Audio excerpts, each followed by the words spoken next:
Now, I've always really admired trials riding, and in the past I've done a little bit of dabbling myself, but certainly not on bikes that look like this. Now, if you think of the modern mountain bike community, quite a few people you'll be familiar with have actually got a bit of a background in trials. Our own Chris Smith over on EMBN, Martyn, of course, on the Dirt Shed show and over on GMBN, and in my eyes, the greatest of all time, Hans Rey, started out doing trials. Then you've got Chris Ackrig, Fabio Wibmer, of course, Danny MacAskill. And Martyn actually tells me that these riders, they're not even the good ones as far as trials go. Now the really, really good riders ride bikes like this.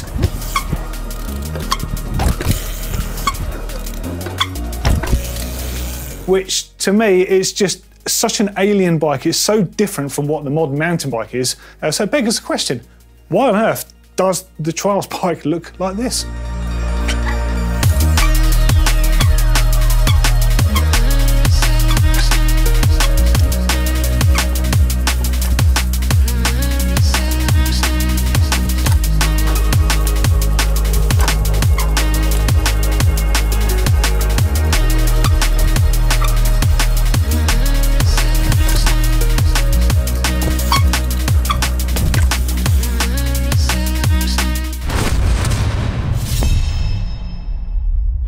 Now, I've been around mountain biking quite a long time and I've seen a lot of things evolve, but quite frankly, I don't really know how these bikes even happened because there's nothing else like them. But luckily, our own Martyn Ashton has got a big background in riding trials, and in fact, even had his own trials bike company at one point. Martyn, come on, man. Come on into the tech set. In the tech set? Yeah, come on in and we can talk trials for a minute. I know it's one of your favourite subjects, but honestly, like, I can't even fathom how we got here, because the only real knowledge I have of the foundation of trials was that bikes originally didn't have this size wheel. They had like 20-inch wheels, and they were used for smaller or maybe younger kids to develop skills to then get on trials motorbikes. Yeah. So yeah. How did that go to this? Well, you're bang on. Originally, cycling trials, so it was called Cyclo Trials at the time, it was all about 20-inch bikes, and they looked like little motorbikes, and I had one and I loved them. But the bit where trials really becomes interesting to us in the mountain bike community is really when Hans Rey comes along and starts doing trials on a very normal mountain bike, like a front suspension, hardtail mountain bike, GT Zascar, and then suddenly people could relate to it. And it became part of the scene of mountain biking. Very exciting to watch, of course. Yeah. And then that led to how did we get to this, which is a long way from a GT Zascar. Oh yeah, 100%. Of course, these days, when we think of trials, we're looking at people like Danny Mac, of course, Fabio Wibmer. They're riding a 24-inch wheeled street bike, which in itself is very unique when it comes to geometry. A slightly strange bike, but that's for another video. I mean, this bike is all about riding trials competition. But what exactly is the difference between the sort of street stuff they're doing and the competition stuff that requires a bike like this? Well, the way you have to look at this bike is like I said, it's like the F1 of trials. It's distilled down to be agile. It's built to be really manoeuvrable, to be able to just conquer obstacles, not necessarily in a pretty way or with creation. This bike, just this weekend, literally won the World Championship. So this is a World Championship winning bike. Jack just won his 10th world title. Yeah, do you know what? I feel ashamed of myself for not realising he'd won 10 times. I knew he was a multiple winner, but wow. Yeah, him and Nino are in a very exclusive little club there. Wow. So it's pretty incredible. And we had him in on the show, Dirt Shed show, in April, and he was saying this year was all about getting that 10th title. So he's had that pressure building the entire year. So he's handled that very well. So I've obviously followed trials a long time, and nowhere near to the level that you have. And I hear stories of how high Jack Carthy can get up stuff. Yeah. Martin just laughs at this stuff. Now, when Jack kindly dropped the bike off this morning, I looked at it and I just thought, yeah, it looks all right. But then I got on the bike and I'm just completely puzzled. So let's get the tech of this. Let's start talking about the geometry of the bike, you know, why that BB is so high. And again, with that handlebar position, that's just, I've never seen anything like it. I mean, it's a very uncomfortable bike to ride along the road.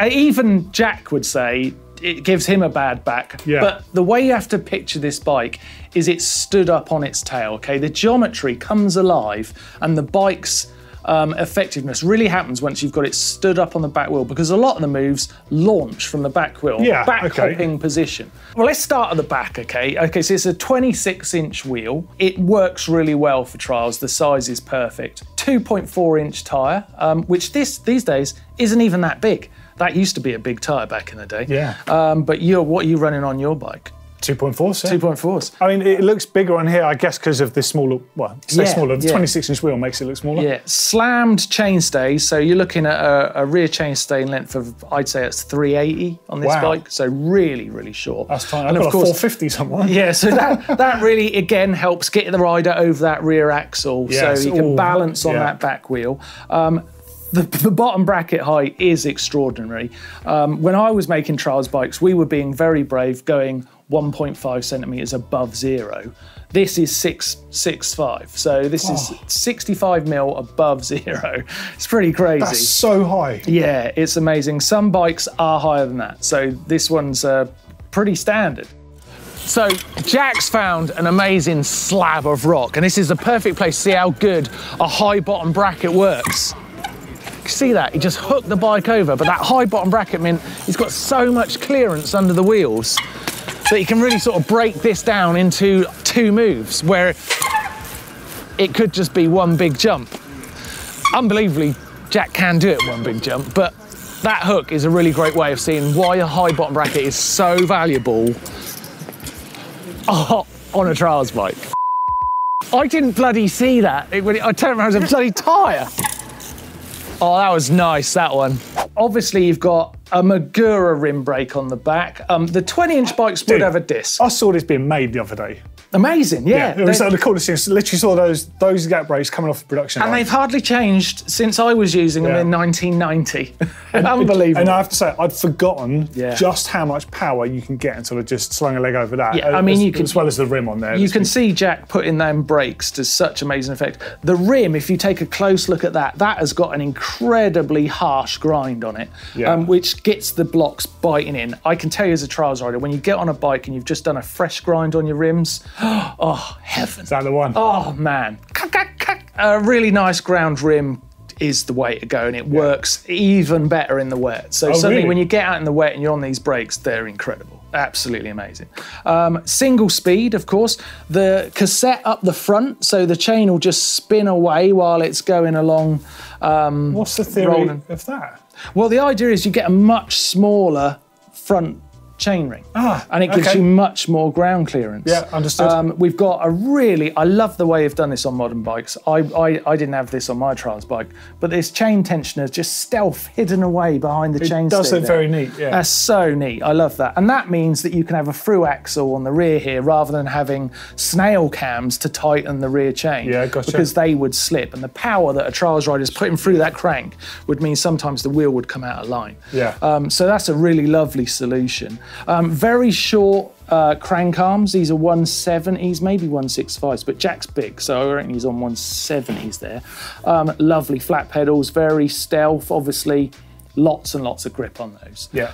Now the front end is almost the opposite to the rear end. It's very, very long. It's really long. It's a 380mm rear end. Yeah. But the whole length of the bike, I think this is 1080. That is quite so long. It's an incredibly long front end, and that's because the front end is all about reach. Yeah. You've got on a modern trials bike, comp bike, you've got to think about the front end almost like a hand, trying to reach out to things. Yeah. So when the rider's up on his back wheel, he's looking at where he's going to go, and he's going to go from back wheel up to front wheel, and then get all of his weight over the front, hence the really cranked handlebars and the super long stem. All that weight suddenly goes over the front end, and they can hold the bike up there until the weight goes up high enough, then back onto back wheel. So it's really like a two-pronged attack on everything. Get to the back wheel, go to front. Get to the back wheel, go to front. Same step, but a really great way of seeing how that front end really works. Look how much weight you could get over the front there, and that meant you could just directly go to front wheel. And that's why the bars are cranked forward, and you've got that huge wheelbase at the front end, because you can reach up stuff like that. And look at the size of it. I mean, I'm very tall, obviously. So one thing a trials bike can do is be very agile on the back wheel, and this is a perfect place to see it. Look at that control that Jack's got, and that's because he stood directly over that axle, which means he can place that back wheel wherever he wants it. The forks, I think, are beautiful. They've really, really done a good job there. And then you've obviously got the brakes on the opposite side to what we would normally be used to, just so that you're getting the most support for when those anchors come on. Pulling it into the fork, yeah, it pulls into the fork, exactly. Yeah. Really lovely touches in the... I love the head tube. Yeah, the head tube. That's obviously weight orientated. And then obviously the bars are slammed forward, because you want that really great riding position when you're up on the back wheel. But Jack is a very tall trials rider, so his are even further forward than would normally be the case. Are they regular bars or are they specific for trials? They are actually specific trials, and they stress test them in that position now. Right, okay. So they're literally built specifically for that position. I've been watching you ride for a few hours now, and based on the chat I've had with Martyn about the geometry of the bike, I think I've started figuring a few things out with what's going on. So the most obvious thing, I think, from our viewer's perspective, is your bike is the complete opposite of what everyone's familiar with. So we're familiar with low bottom brackets and short stems. So I just want to talk a little bit about the high bottom bracket and that position it enables you to have, and that control, because it just looks unreal. And then obviously your long stem and the long front centre of the bike being able to like almost pop it straight onto edges. Basically, we on like a mountain bike, you want to be sat over the back a bit, don't you, as you're going down hills, but as we climb everything, we want to be over the front. So yeah, it's longer stem, bars forward, is the perfect thing for trials. So I was thinking that a longer bike is going to be the ultimate thing to be able to get up on stuff, but then Martyn was like, there's a particular move you did, and you had your wheels on both sides of a ledge, and he's like, you can't do that stuff. Yeah, when you have a bike with a really long wheelbase, the bike doesn't fit from here to here on little obstacles. But last year I used a longer bike, but I've gone shorter and shorter. But so would you generally have, being a taller rider, have a longer bike, just like you would with regular bikes? Yeah, before you'd have had no one would have my size rode a shorter bike. But over time, the style's changed and new ways of getting up things has changed. So would you go shorter then? In terms of wheelbase? I think over time they'll definitely keep going shorter, but we have to still keep the reach, so we'll make up with the reach with the stem. I really like a bike that looks purposeful when you start understanding what all the things are for. Now, it's all starting to make sense, except for a couple of things that are just not. He's got an old school Casio watch, or whatever it is on the bars here, and some shreds of bar tape instead of a grip. What is that about? Well, a very thin grip in trials is quite common, because it just... Is it a feel? It's a feel thing, and it's just obviously you're on the back wheel an awful lot. So as much hand as you can get around that bar, the more efficient your grip is while you're hopping on the back wheel, because you don't need comfort, I guess, or vibration or anything. And you'll know from when you've just gone out and played at trials a bit on your normal mountain bike, it's exhausting. It is. The Casio clock, basically, when you go into section, you've only got 1 minute 30 to ride it. Right. So time is very important. Like I said, when you get into the comp side of things, a lot of the riders could clean every single thing you put in front of them, but can they do it in the moment that it counts? They've got to do it in the time, and they've got to make their way through the section without making mistakes. And as you progress through a competition, the pressure builds and builds, and you have got to have a cast iron mind. Now tell us about the brake levers, because they're not Magura, but they're obviously made up to Magura calipers. Yeah, are they Trial Tech on the front? They are Trial Tech, really great brand. Started out in the UK. Dave Cleaver is the owner of that, and he big sponsor of Danny MacAskill. He created Inspired Bikes. So that first Danny Mac video, Danny Mac Inspired Bikes. That is the reason. So thanks, Dave Cleaver. Wow. Great guy, and he's made some incredible components for trials. And it's got a Carthy signature on them. So it's his own signature levers. Yeah, and the feel of those are amazing. They just do feel incredible. So the return is bizarre. Yeah, it's almost sprung back. Because you want that release coming out. And those levers are basically still working with the standard Magura calipers themselves. Like I said, a 20-inch rider would maybe choose to use a disc, but on the mountain bike it's not so popular because you've obviously got a little bit of swing in the spokes when you hit the brake. So even leverage fighting you. Yeah, so even though the brake will be like an anchor, you've got a little bit of movement, and even that bit of movement in a bigger 26-inch wheel makes too much difference. With the shape of the bikes, when did they start going to this? Because those original bikes did have little tiny seats on them, and they did resemble a bicycle more than these do. I maybe have to be part of the problem there myself. Okay. Myself and a few other guys in the early 2000s really wanted to get the trials bike looking like where we'd come from, motorcycle trials. So I wanted to really bring in a motorcycle trials vibe. You had that sort of shaped seat, didn't you? Yeah, so I had a very, very interesting front triangle, which meant that the top tube basically bent down towards the bottom bracket, and then it gave me an opportunity to create a little mudguard flick seat that come at the back here, so you could kind of sit in the bike when you were chatting to your mates. Really moto, and it looked really moto. The seat post kind of dropped away around that time, and what we found is as soon as you went really low, you do get this space over the bike. You've got all this space, and your cone that you draw from the bottom bracket out of where you can move is massive. But what we also found is that once you shrink that seat post effectively down, the bike suddenly turns this way much quicker because you haven't got that centrifugal force of the frame anymore. You're not trying to turn this, you're turning this, and suddenly your back wheel manoeuvring is lightning fast. Well, when we just put it on the back wheel a minute ago for you to sort of describe to me how it basically works, what I could see was a unicycle with the ability to like move it using bars. Yeah. The way that you're stood on the bike feels far more, well, it looks far more like that. Yeah, I mean, I guess that's one little criticism to trials sometimes, that people's a bit like, well, just pogoing around on the back wheel. But there's much more than that. Yeah, I really feel like when you get a view of a rider that can do what Jack can do, it starts to look beautiful, and it really is astonishing. Sometimes it looks a little bit too easy because you forget what he just did. Right, it's remarkable. Right, so let's go meet up with Jack and see what he can do on the bike. But I think I want to start with just trying to understand why it's shaped like this, with some of the obvious things like you know, having that super long front to get up obstacles. So let's see him do that, and I'm just curious to see, you know, what he can get up. I can't wait. I'm really excited about this.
It's not that often on GMBNTech you get to see a bike that's so different to the average mountain bike. And for me at least, it's been a fascinating journey, being in the presence of a 10-time world champion, seeing him ride and what he can do. I'm just blown away.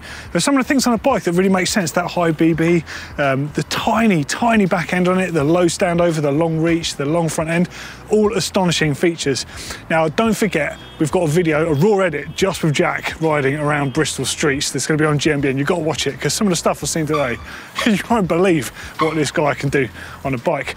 If you like the approach to this bike check video, checking out some very different tech, get involved in the comments down there, tell us what you think, and more importantly, make some suggestions of some other alternative bikes you'd like us to feature on the channel. I've had a great time working with Martyn and Jack on this video, and we'll see you in another one soon. Take care. Ta-ra.